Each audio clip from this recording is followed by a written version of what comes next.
Good morning everyone. It's Friday.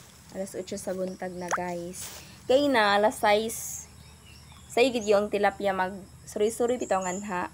Magdapog yon sila sa kilid. Pero di sila mukaon bali magdula-dula ra ba. Mga 7 to 8 na sila magkaon. Yaon gay gutom na sila. So na guys, ang among palit sa tilapia for 200 pieces. Bali 600 pesos. Pero di na yun siya fingerlings kay dagwa-dagko ay nasa gipahangyo sa kami. So, buyag na gayud. Pero gamay ragad ang nakasurvive guys kay nangamatay sa good due to kulang sa supply sa tubig kay sa una, dili pa kini among fish pond, hawag payad to. Di namo gayud maapas kay bumba ra among gamit, haway na kay sigig bumba unya nga among motor sad kibali nga di battery malubat rakan gid taon di mapuno di pagid matunga ang fish pond gamay pa kaayo tubig. So naka-decide mi nga gamayon dakan lingaw raman sab sila.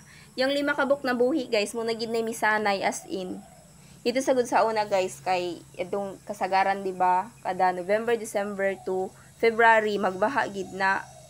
Muna to, night time nga nagbaha, o niya si Marvin, kaya bigyan niya dili pagid mo awas ang tubig sa suba.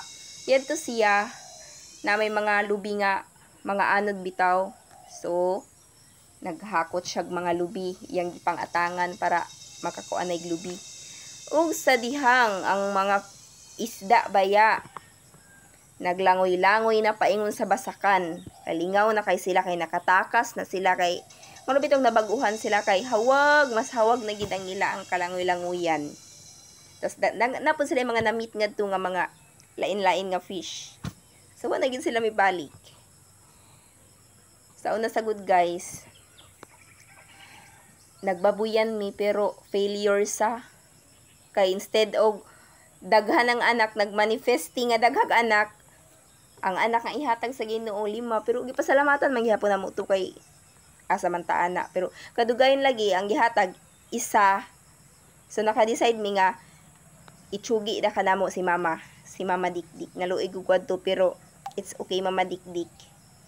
Inadto na lang ang among gibuhat guys kay murag nalugi na sagayd kami kay as in na sa isa ka semana dako earth kay mi gasto unya di mi kabawi bitaw so luging lugi. So ini dakan fish pond. Una-una pa si Marvin nga maghinang pa siya uban nga fish pond. Namang gutoy orange nga color sa tilapia. Ingon niya mo daw yadto ang iyang sampula na sad sa pikas nga pond. Paliilahi niya kibali ba? Para nice. Nakahanap kibali siya og water lily isa. So gadala siya. Mo nang nanaghan ng water lily pero ingon nila di daw yaon angay padaghanon.